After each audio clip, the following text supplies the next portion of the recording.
We are starting with the chapter second of business studies. अब हम लोग +2 class का सेकंड यूनिट पढ़ रहे हैं, जो है आपका प्रिंसिपल्स ऑफ मैनेजमेंट। ठीक है, अभी देखिए आप लोग हम लोग को सबसे ये चैप्टर हर स्टूडेंट को बहुत डिफ़िकल्ट लगता है, इसलिए मैंने ये चैप्टर लिया है। ये एग्ज़ाम पॉइंट ऑफ व्यू से भी बहुत इंपॉर्टेंट है और इसके अंदर बहुत सारी केस स्टडी है जो आजकल बहुत पूछी जाती है एग्ज़ाम में, तो ये आपके लिए बहुत अच्छा रहेगा।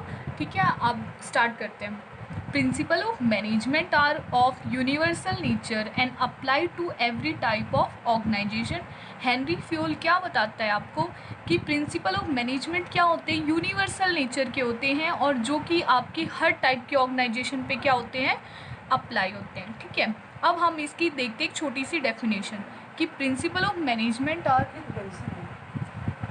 Principle of management are broad and general guidelines for decision making and behavior of managers। क्या होते हैं प्रिंसिपल ऑफ मैनेजमेंट? ये एक बहुत ब्रॉड मतलब बहुत बड़ा कॉन्सेप्ट है एंड जनरल गाइडलाइंस, ये आपको एक तरीके की गाइडलाइंस दे रखी हैं जो कि आपको ऑर्गेनाइजेशन को, मैनेजर्स को हेल्पफुल है किसके लिए, डिसीजन मेकिंग के लिए, कि आप कोई भी डिसीजन ले पाएँ और आपके बिहेवियर को कि मैनेजर किस तरीके का बिहेव कर रहा है, ये आपकी क्या है, एक तरीके की डेफिनेशन है। ठीक है, अभी हम लोग स्टार्ट करते हैं यहाँ से कि इसके फीचर्स क्या क्या हैं। पहला फीचर है इसका यूनिवर्सल एप्लीकेबिलिटी। यूनिवर्सल एप्लीकेबिलिटी का क्या मतलब होता है? Universality refers to that truth which is equally applicable in all spheres both business and non business. इसका मतलब क्या होता है कि जो ये प्रिंसिपल ऑफ मैनेजमेंट है ये हर जगह अप्लाई होंगे, चाहे आपका बिजनेस नेचर हो या फिर नॉन बिजनेस हो। जैसे कि बिजनेस का मतलब क्या होता है, जैसे इंडस्ट्रियल यूनिट्स हैं वो आपकी किस में आती है, बिजनेस में आती है। और नॉन बिजनेस क्या होते हैं, जैसे कि एजुकेशन इंस्टीट्यूट, जैसे स्कूल कॉलेजेस वगैरह।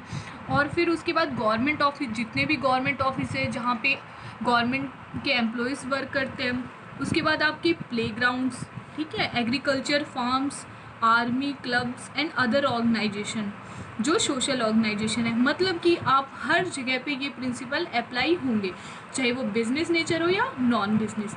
मतलब इस पहले प्रिंसिपल का मतलब फंक्शन क्या है प्रिंसिपल का, कि यूनिवर्सल एप्लीकेबिलिटी। सेकंड है जनरल गाइडलाइंस। अब क्या बताई गई है कि जो प्रिंसिपल ऑफ मैनेजमेंट है वो डेफिनेट नहीं है, जैसे कि principle of physics and chemistry. अब फिजिक्स और केमिस्ट्री के प्रिंसिपल क्या होते हैं, जो एकदम फिक्स होते हैं, एक बार जो फिक्स हो गया वही रहेगा। पर ऐसा कॉमर्स में नहीं होता, मैनेजमेंट के प्रिंसिपल के साथ ऐसा नहीं होता। वो क्या होते हैं कि हमारे जनरल गाइडलाइंस होते हैं और जिनको हम अप्लाई करते हैं अपनी मर्जी से, स्ट्रिक्टली अप्लाई नहीं होते। देखो आप ये सोचो, केमिस्ट्री और फिजिक्स में क्या होता है, जो प्रिंसिपल बन गया वही फॉलो करना हमारे लिए कंपलसरी है, पर ये क्या है, हमारी जनरल गाइडलाइंस है। ठीक है, ये हमें इसलिए दिए गए ताकि हम अपने बिजनेस को अच्छे से चला सकें। अब थर्ड पॉइंट आता है आपका form by practice and experimentation. अब ये कैसे बनाए गए हैं, प्रैक्टिस के बेस पे और एक्सपेरिमेंटेशन के बेस पे। प्रैक्टिस क्या होती है कि हम किसी काम को कर रहे हैं, उसकी डेली प्रैक्टिस कर रहे हैं, तब हमें पता चला है कि हाँ हमें ऐसा करना चाहिए। उसके बाद एक्सपेरिमेंटेशन क्या होते हैं कि हम एक्सपेरिमेंट कर रहे हैं, जैसे हमने कोई काम किया उसके बाद हमें जो रिजल्ट मिला उसके बेस पे हमें पता चल गया कि हाँ ये काम हमने किया है तो इसके अंदर कौन सी अच्छी चीज़ें और कौन सी बुरी चीज़ें हैं। अब principle of management are result of various problems faced by professional people. अब जो प्रोफेशनल लोग हैं वो क्या करते हैं, काम को करते हैं, किसी भी काम को करते तो उन्हें बहुत सारी परेशानियाँ आती हैं।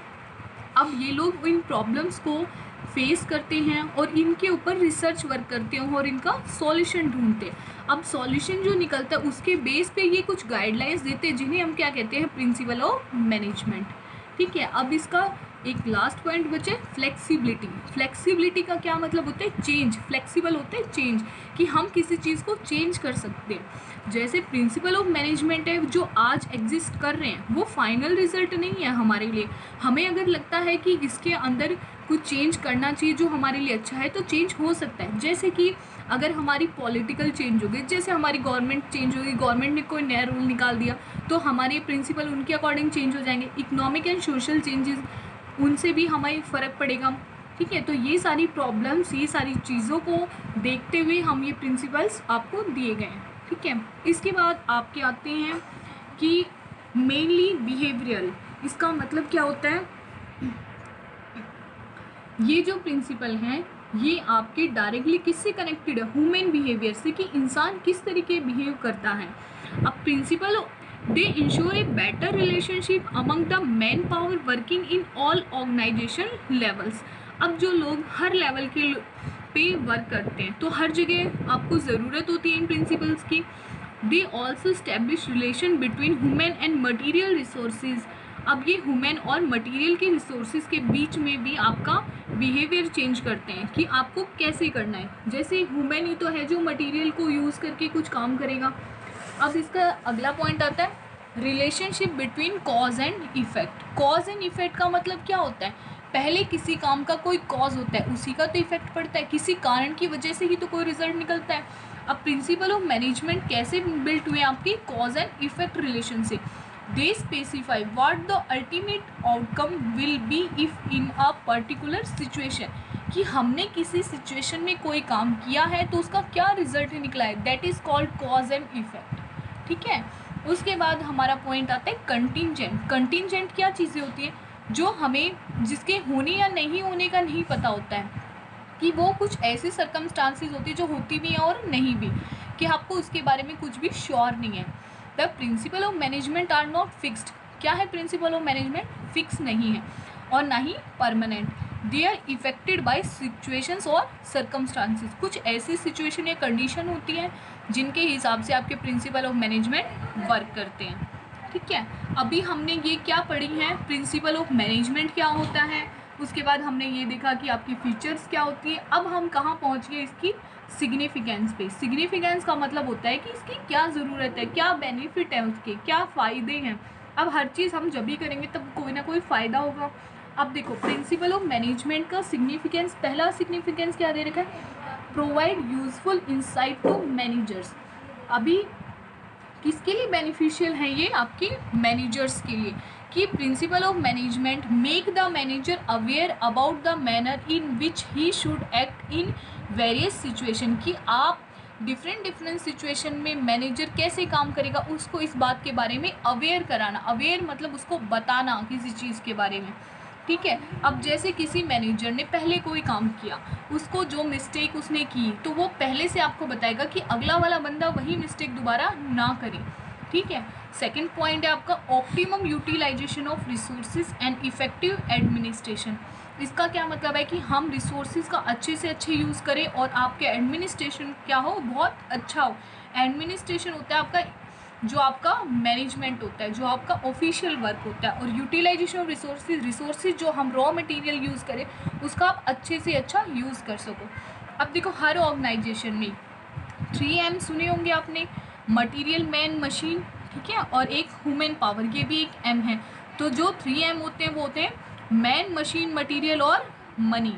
ठीक है, ये हम यूज़ करते हैं हर जगह। ये रिसोर्सेज आपके पास बहुत लिमिटेड होते हैं और हर ऑर्गेनाइजेशन क्या करते हैं, लिमिटेड रिसोर्सेज से ज़्यादा यूज़ करके उसको अच्छे से अच्छा बेनिफिट लेना चाहता है। थर्ड पॉइंट है उसका साइंटिफिक डिसीजन। साइंटिफिक का मतलब होता है बैलेंस डिसीजन, जो कि डिसीजन आपने एक बार ले लिया वो बहुत ही अच्छा सोच समझ के आपने लिया है।